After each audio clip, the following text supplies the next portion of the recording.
राष्ट्रीय परिषद के देश के विभिन्न प्रांतों से आए हुए सभी माननीय, मैं सबसे पहले आज बाबा साहब भीमराव अंबेडकर जी की जयंती है। मैं उनके चरणों में श्रद्धा सुमन अर्पित करता हूं और हम लोगों की ये मान्यता है कि जो भी बाबा साहब भीमराव अंबेडकर जी ने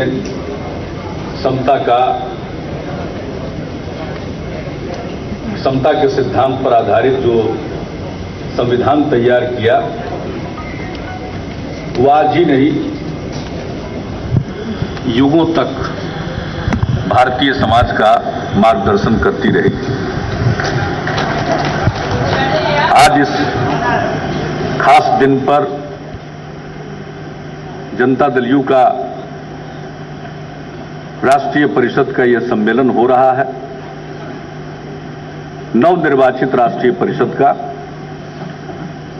कल राष्ट्रीय कार्यकारिणी की बैठक थी, कार्यकाल के आखिरी दिन, और आज विधिवत फिर से हम लोगों ने शरद जी को अपना अध्यक्ष चुना है। मुझे पूरा विश्वास है कि शरद जी के कुशल नेतृत्व में आप सबके सहयोग से जनता दल यू के संगठन का और विस्तार होगा और देश की राजनीति में भी जनता दल यू अहम भूमिका निभाएगी। मैं उन्हें बधाई देता हूं। आज राष्ट्रीय परिषद के इस अधिवेशन में 3 प्रस्ताव पारित हुए हैं। आर्थिक संकल्प का प्रस्ताव है, बिहार को विशेष राज्य का दर्जा मिले उससे संबंधित प्रस्ताव है, और राजनीतिक परिस्थिति पर प्रस्ताव। आप सबने उसे स्वीकार किया है, अंगीकार किया है। आज राष्ट्रीय परिषद की बैठक में हम सब लोगों ने शरद जी को नई कार्यकारिणी गठित करने के लिए अधिकृत किया है।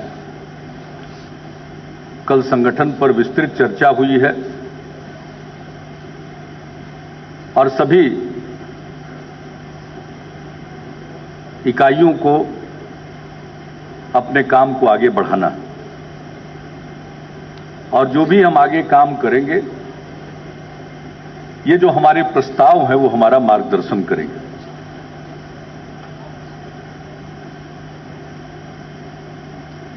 आर्थिक स्थिति देश की नाजुक है, राजनीतिक स्थिति निराशाजनक है। इन सब चीजों पर चिंता प्रकट करते हुए आगे का क्या रास्ता होना चाहिए, जो हमारा आर्थिक संकल्प है और राजनीतिक प्रस्ताव है, उसे इंगित करता है। बिहार में हम लोगों ने कुछ काम करने की कोशिश की। देश के प्रगति की जो रफ्तार है वो थम गई, या उस गति से नहीं रही जिस गति से पिछले कुछ वर्षों में हो रही थी। लेकिन बिहार में हम लोगों ने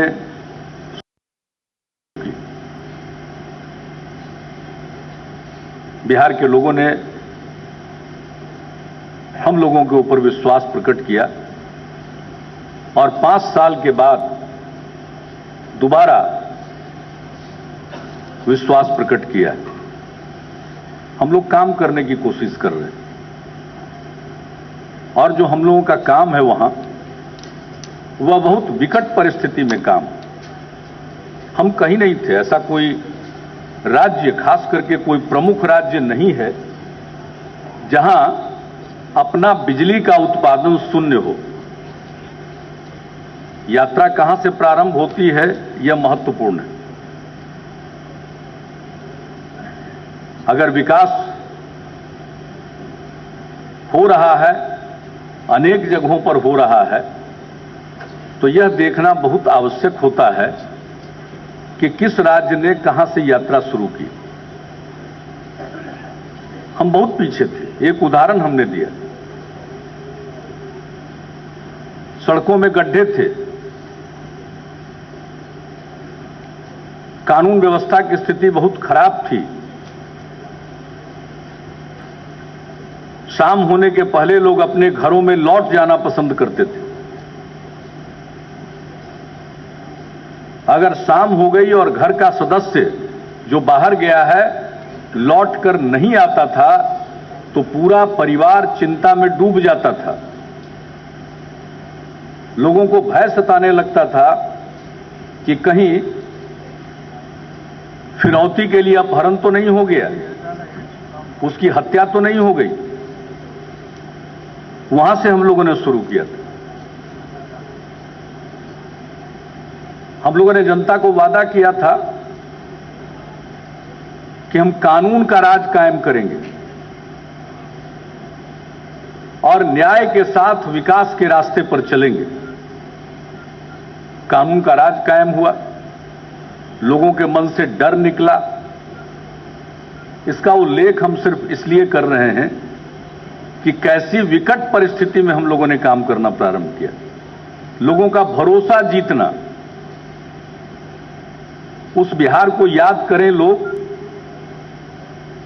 जिसकी चर्चा तो होती थी, लेकिन या तो सामूहिक नरसंहार के लिए होती थी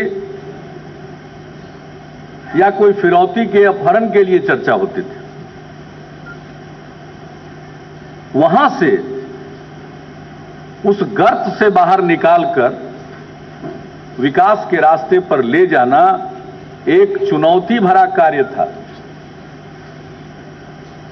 मैं आप सबको इस बात के लिए धन्यवाद देता हूं, हृदय से धन्यवाद देता हूं कि बिहार के जो साथी हैं उनकी लगन, मेहनत और देश भर के जो साथी हैं उनकी शुभकामनाओं के बल पर हम लोगों ने बिहार की गाड़ी को पटरी पर लाने में कामयाबी हासिल की।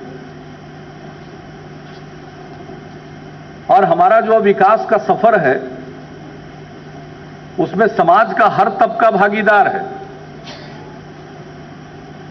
सिर्फ विकास नहीं है, ये इंसाफ के साथ विकास है, न्याय के साथ विकास है। और जब हम न्याय के साथ विकास की बात करते हैं, या कुछ लोग इसे समावेशी विकास कहते हैं, इंक्लूसिव ग्रोथ, तो विकास का भागीदार समाज के हर तबके को बनाना होगा और विकास का लाभ समाज के हर तबके को मिलना चाहिए। अगर वैसा विकास नहीं होता है तो राज्यों का सकल घरेलू उत्पाद यानी जीएसडीपी तो बढ़ सकता है, लेकिन लोगों को उसका लाभ नहीं मिलेगा। विकास का पैमाना होना चाहिए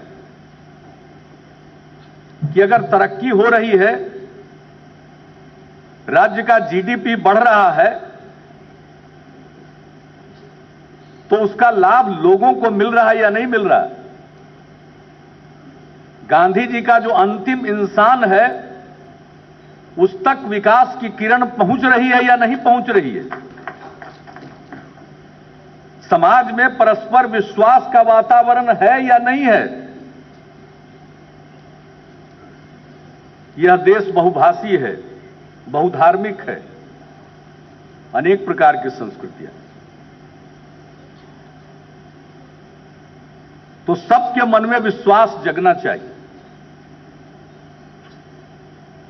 हमारे बिहार में सबके मन में विश्वास जगा और हम लोगों ने इस चीज में कामयाबी हासिल की। चाहे हिंदू हो या मुसलमान, समाज में ऊंची जातियों के लोग हों या पिछड़े वर्ग के लोग हों या अति पिछड़े वर्ग के लोग हों, दलित समाज के लोग हों, महादलित समाज के लोग हों, आदिवासी हो, स्त्री हो या पुरुष हो,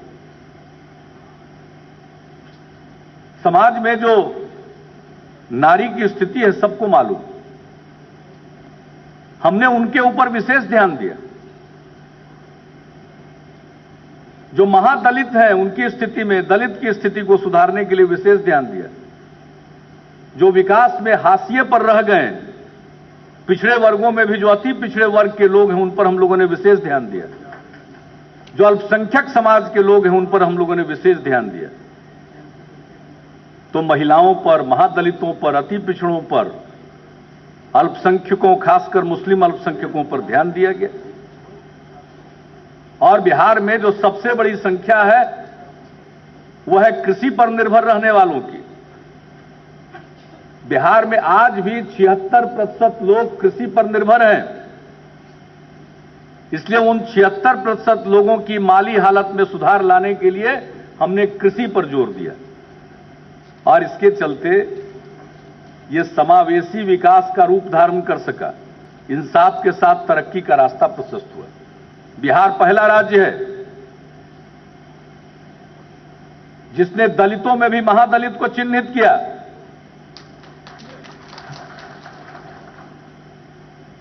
हम लोगों के नेता आदरणीय स्वर्गीय जननायक कर्पूरी ठाकुर जी ने अपने समय में पिछड़े वर्गों में भी अति पिछड़े वर्गों को चिन्हित किया था। उनके लिए विशेष कार्य हुए। जो महिलाएं हैं उनको ऊपर उठाने के लिए हम लोगों ने काम किया। बिहार पहला राज्य है जहां महिलाओं को पंचायती राज संस्थाओं में 50% आरक्षण मिला। कहीं तो लोग बात कर रहे होंगे, चर्चा कर रहे होंगे, बिहार में तो 2006 में महिलाओं को पंचायती राज संस्थाओं में 50% आरक्षण देकर चुनाव करा दिया गया। और 2007 में नगर निकायों में महिलाओं को 50% आरक्षण देकर उसका भी चुनाव करा दिया गया। और उसके 5 साल बाद पंचायती राज संस्थाओं का फिर से 2011 में चुनाव हो गया और नगर निकायों में 2012 में चुनाव हो गया। दो चुनाव महिलाओं को 50% आरक्षण देने के बाद बिहार में हो चुका है।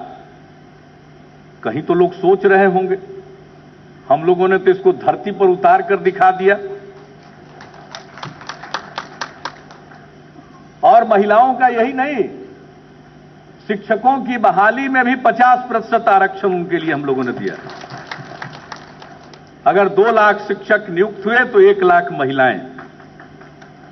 वहां इसकी ये सब काम किए जा चुके हैं, अनेक काम किए गए हैं, कितना मैं गिनाऊं।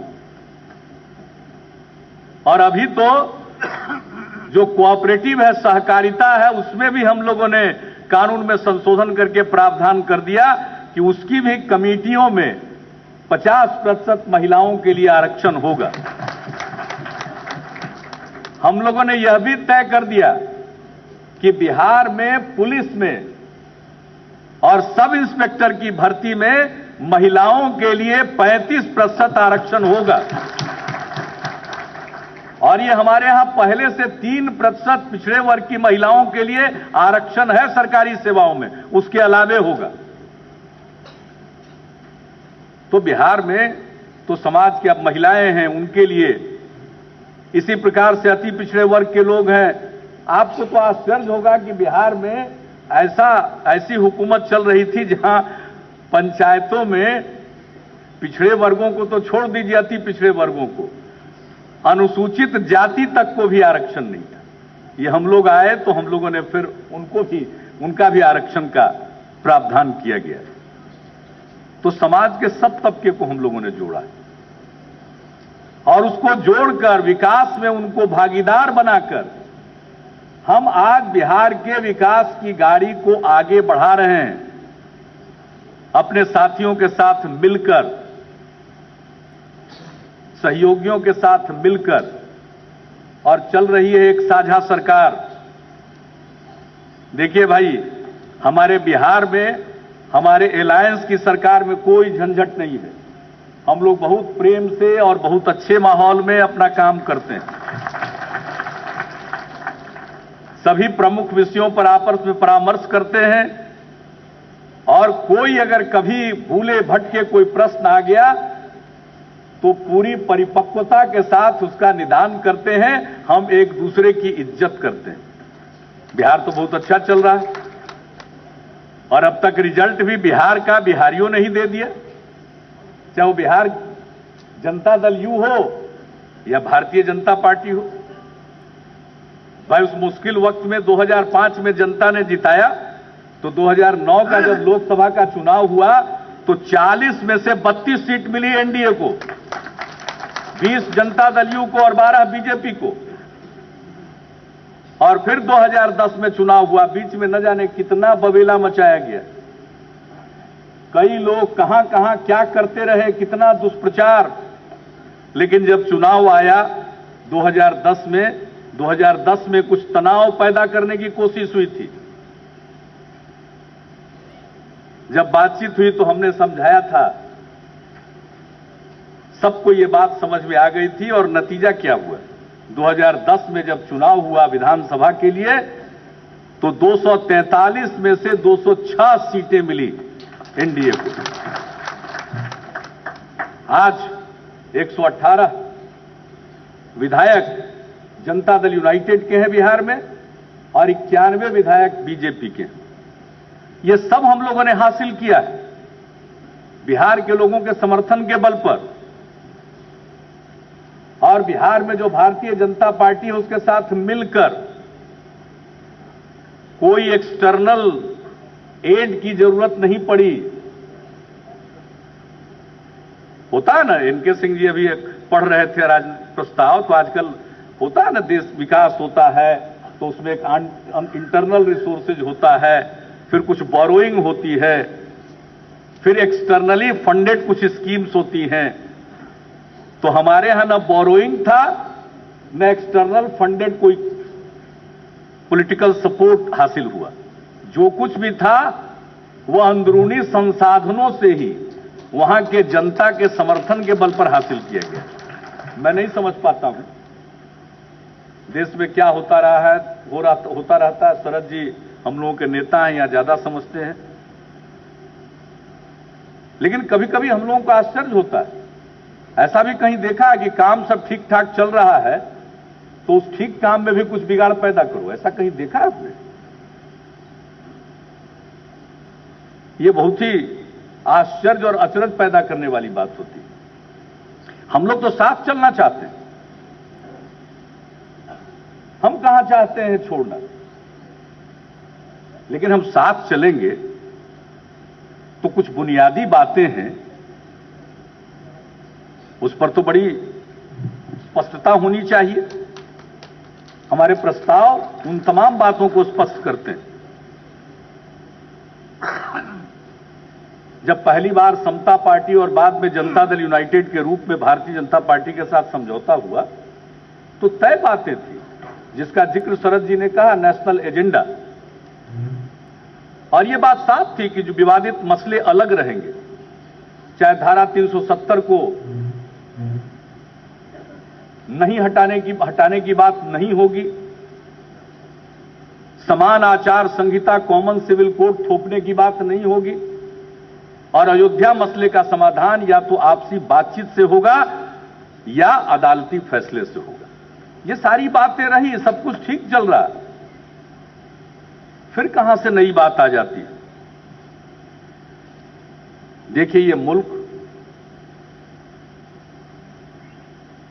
विविधताओं से भरा हुआ है और जो अपने व्यक्तित्व के जरिए इन विविधताओं को समेट सके वही नेतृत्व कर सकता है। आदरणीय अटल बिहारी वाजपेयी ऐसे नेता रहे हैं।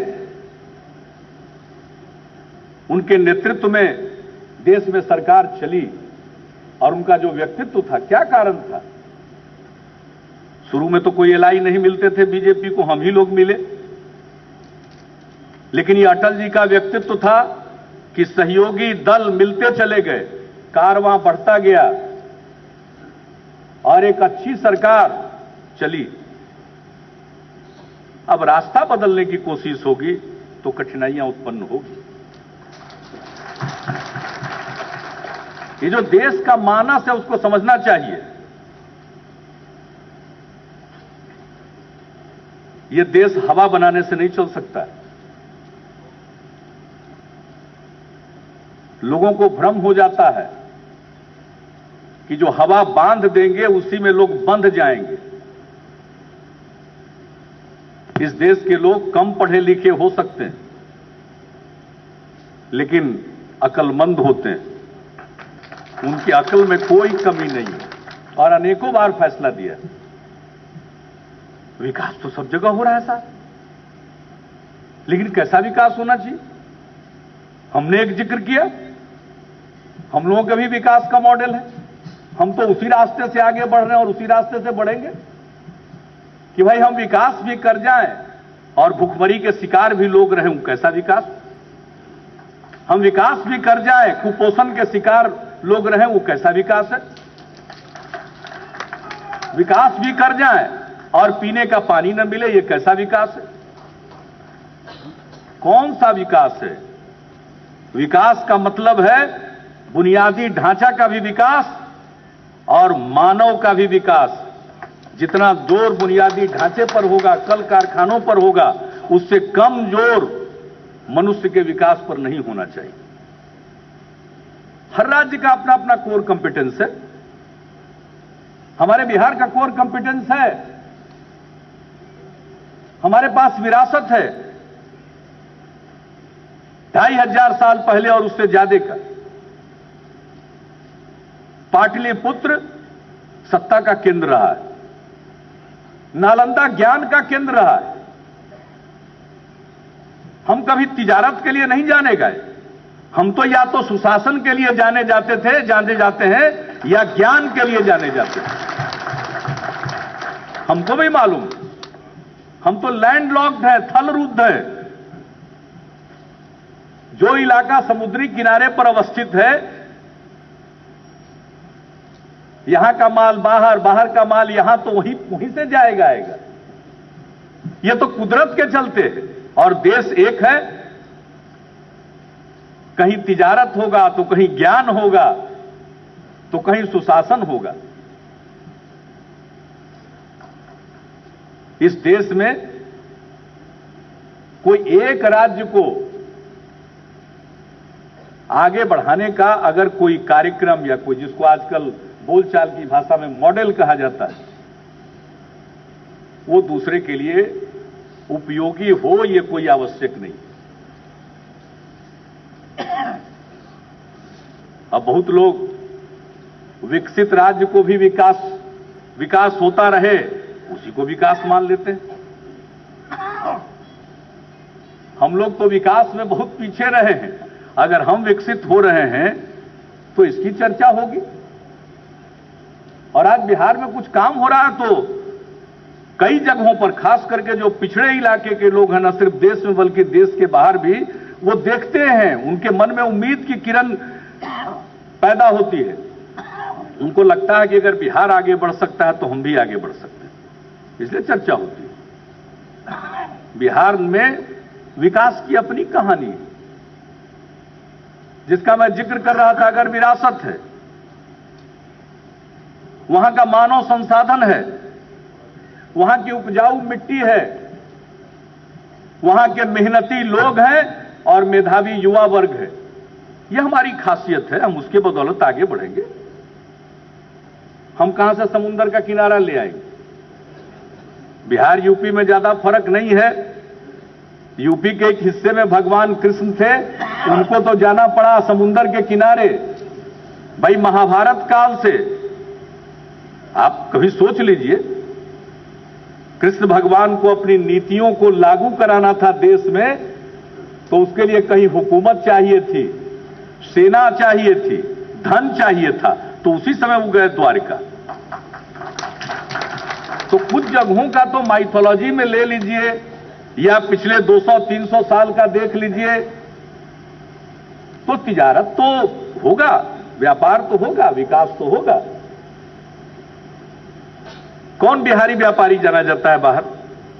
बिहार का लोग तो और चीजों के लिए जाना जाता है कि बड़ा मेहनती आदमी है। कहीं भी जाइए, अगर आजकल बिहार में कुछ काम मिलने लगा तो लोग वहां जा नहीं रहे हैं पर्याप्त संख्या में, तो लोग परेशान रहते हैं कि अब बिहारी लोग आते नहीं है। तो बिहारी लोग तो मेहनत के लिए जाना जाता है। बिहारी लोग बोझ नहीं कहीं बनते हैं, बोझ उठाते जरूर रहे हैं। तो हम लोगों की अपनी खासियत है, अन्य जगहों की अपनी खासियत है। हम अपने हिसाब से चलेंगे और बिहार चल रहा है। हमें तो सहायता की जरूरत है, इसलिए हम केंद्र से मांगते हैं विशेष राज्य का दर्जा दे दो। क्यों आज हमको मांगने की जरूरत पड़ी? हमारे झारखंड के भी साथी बैठे हुए, बिहार झारखंड एक था। फ्रेट इक्वलाइजेशन पॉलिसी, भाड़ा समानीकरण नीति, उसके चलते पूर्वी क्षेत्र का, देश के पूर्वी क्षेत्र के साथ अन्याय हुआ। चाहे वो बिहार या उस समय तो झारखंड बिहार का हिस्सा था, आज का झारखंड कह लीजिए, उड़ीसा कह लीजिए, बंगाल कह लीजिए। ये भाड़ा समानीकरण नीति के चलते देश के दूसरे हिस्सों में उद्योग धंधे आए। अगर भाड़ा समानीकरण नीति नहीं होती तो लोग मजबूर होते, जहां कोयला था, जहां आयरन ओर था, जहां खदान थे, वहीं कारखाने लगते। तो पुराने जमाने में अगर नीतिगत फैसला ऐसा था केंद्र का जिससे पूरब का इलाका या कुछ अन्य इलाके पिछड़े रह गए, तो आज वक्त आ गया उसको ठीक करने का। और इसलिए हमारी मांग है। और बिहार में अगर विशेष राज्य के दर्जा की मांग कर रहे हैं, तो अगर बिहार को मिलता है मापदंड बदलने के बाद, तो बिहार जैसे और भी जो पिछड़े हैं, राष्ट्रीय औसत से नीचे हैं, हम कोई दावा नहीं करते हैं। बहुत लोगों को आश्चर्य होता है, भाई हम तो तरक्की कर रहे हैं तब भी राष्ट्रीय औसत से बहुत पीछे हैं। हम भी राष्ट्रीय औसत तक पहुंचना चाहते हैं। हमारी जितनी आबादी है कम से कम उतना देश के सकल घरेलू उत्पाद में योगदान करना चाहते हैं। इसके लिए केंद्र की सही नीतियां होंगी। हमारे आर्थिक प्रस्तावों में भी इसका जिक्र किया गया है, तो होगा। इसलिए विकास के रास्ते हम सबको विकसित होना है, आगे बढ़ना है। और हम भी मानते हैं कि आज जो देश का विकास का दर है, जिसमें उतार चढ़ाव होता है, उसका एक प्रमुख कारण है कि ये पूरा का पूरा विकास का दर निर्भर है कुछ विकसित राज्यों के विकास पर। अगर पूरे देश का विकास होगा तो ये उतार चढ़ाव नहीं होगा, ये सिर्फ चढ़ाव होगा, आगे ही बढ़ता चला जाएगा हमारा ग्रोथ रेट। इसलिए विकास का एक तरीका है और केंद्र से भी हमारी अपेक्षा है कि भाई, एक तो अब देश की जनता उबी हुई है, बदलाव के लक्षण दिख रहे हैं, तो भाई बदलाव ऐसा होना चाहिए ना जो जितनी बीमारियां हैं उसको दूर करने की कोशिश करे, कि ऐसा होना चाहिए कि बीमारियों को बढ़ा दे। आज बीमारी एक बड़ी बीमारी है, असमानता, क्षेत्रीय असंतुलन, लोगों के बीच में गैर बराबरी।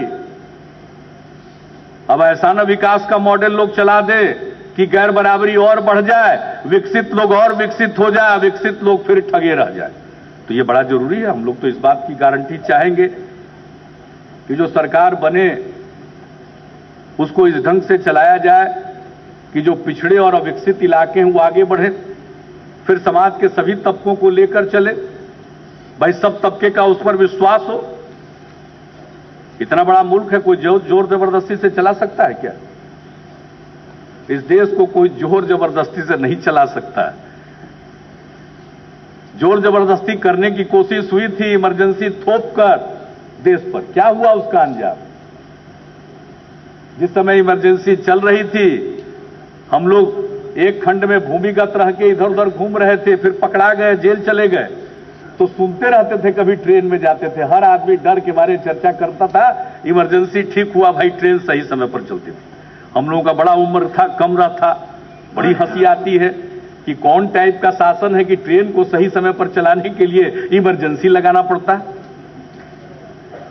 लेकिन क्या हुआ था उसका नतीजा?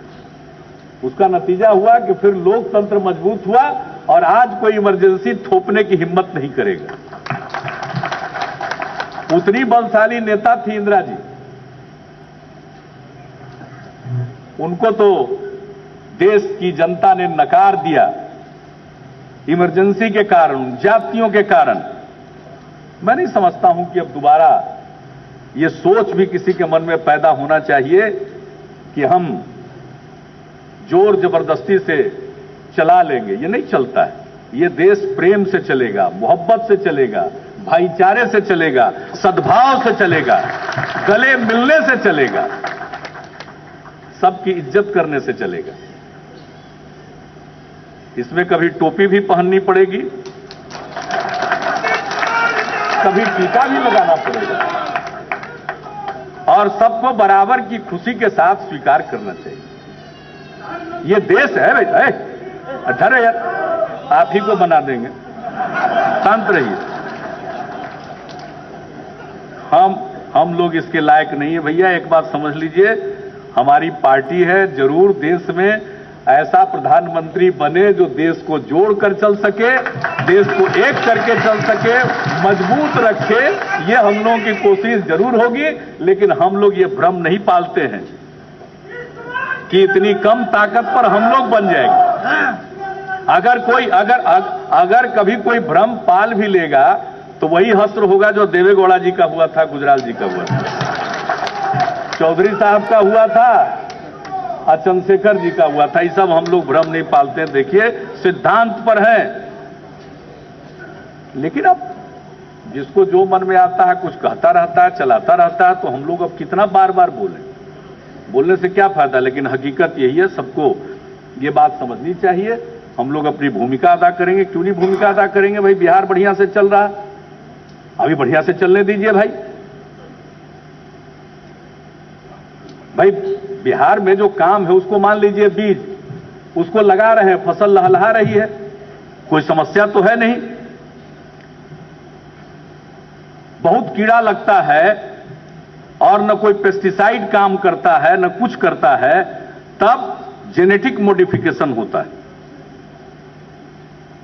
यहां तो न कीड़ा है, अब फसल लहलहा रही है, तो काहे जेनेटिक मॉडिफिकेशन करिएगा भाई? जो बिहार का ओरिजिनल सीड है उसको रखने दीजिए, चल रहा है, बढ़िया से चलेगा, अभी बहुत दिन होगा। अब उसको जेनेटिक इंजीनियरिंग करके उसको जेनेटिक मॉडिफिकेशन करने की कोशिश कीजिएगा तो उसका नतीजा खराब होगा। इसलिए हम लोग अपनी भूमिका जरूर अदा करना चाहेंगे, और हमारी वचनबद्धता लोगों के प्रति है। हम लोगों ने जितना दिन से मौका मिला है, समाज को जोड़ा है, तोड़ा नहीं है। उन तबकों का भी विश्वास प्राप्त किया है जिन्हें कोई हमसे उम्मीद नहीं थी। जब हम लोगों की सरकार बनी थी तो बहुत लोगों को हमसे उम्मीद नहीं थी। हमने उनके मन में भी उम्मीद जगाया, और आज उनका विश्वास है, भरोसा है, प्यार है, स्नेह है। हम उसको खोना नहीं चाहते, सबको मिलकर चलाना चाहते हैं। एक राज्य में मौका मिला तो उसी तरह से काम करेंगे, कर रहे हैं हम लोग। और देश में भी चाहेंगे कि भाई एक आध प्रांत में तो एब्रेशन हो सकता है, इधर उधर करके भी चल जाएगा, लेकिन पूरा देश बड़ा कठिन है साहब, बहुत कठिन है। देश को चलाने के लिए अगर आज हम फिर नाम दें तो अटल जी का सोच चाहिए। सबको साथ लेकर चलते थे। हम लोग छोटे थे उम्र में भी, लेकिन क्या प्यार और इज्जत करते थे। तो हम तो चाहेंगे कि जो अटल जी का रास्ता था, वो हमेशा कहते थे राजधर्म का पालन करो। वो जो राजधर्म का रास्ता था, हम लोग तो चाहेंगे कि भाई पूरी कोशिश करेंगे कि वही रास्ता चले। लेकिन अगर हम नाकामयाब हो जाते हैं, हमारी बात अनसुनी कर दी जाती है, तो हम क्या करेंगे? जीवन का तो ठिकाना ही नहीं है, कल क्या होगा। आप में से किसी को पता, हमको पता है कि कल क्या होगा। बहुत लोग कहते हैं कि सरकार, अरे भाई कुर्सी रहे या जाए उससे क्या फर्क पड़ता है। जीवन का तो ठिकाना नहीं, कुर्सी का क्या है? कुर्सी तो आने जाने वाली चीज है। जीवन मिला है तो एक ही सत्य है कि जाना है। ये जीवन और कुछ नहीं है, मौत की अमानत है। तो जीवन जब मौत की अमानत है तो जाना है तो जाना है। तो कल तो किसी ने देखा नहीं है, हम तो चाहेंगे गाड़ी सही रास्ते पर चले, लेकिन अगर गाड़ी डिरेल हो जाएगी तब कल किसने देखा है? हम लोगों को उसके लिए रास्ता तय करना पड़ेगा, तय करेंगे, परिस्थिति के मुताबिक निर्णय लेंगे और आगे बढ़ेंगे। लेकिन हां, जरूर पूरे मुल्क का विकास होना चाहिए। समाज के सभी तबकों को मिलाकर देश को आगे बढ़ाने की रणनीति होनी चाहिए। हमारी तो यही मंशा है और हमारे प्रस्तावों का सार यही है और हम सब लोगों की सैद्धांतिक प्रतिबद्धता यही है। राजनीति में समझौते होते हैं, लेकिन कुछ बुनियादी उसूल हैं, उनसे समझौता नहीं हो सकता है। अगर कोई कहे कि सत्ता में बने रहोगे, धर्मनिरपेक्षता से समझौता कर लो, नहीं करेंगे। सत्ता में रहें या बाहर जाएं, नहीं होगा समझौता। बहुत सारे उसूल हैं। न्याय के साथ कोई करेगा समझौता कर लो। समाज के कुछ लोग जो बहुत आगे हैं, उनके सामने भी कुछ कठिनाइयां आई हैं, सिर्फ उन्हीं को दूर कर दो, बाकी समाज के सब तबके को छोड़ दो, तो ये तो बुनियादी सिद्धांत से समझौता हम लोग नहीं कर सकते। हम लोग तो सबको साथ लेकर चलेंगे, समाज के सब तबके की कठिनाई को देखेंगे और चाहेंगे कि वैसा ही रास्ता हो, वही धारा चले।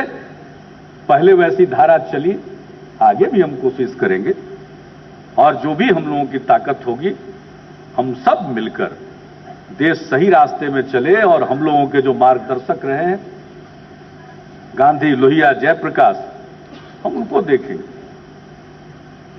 और उनके सिद्धांत हमारा मार्गदर्शन करेंगे।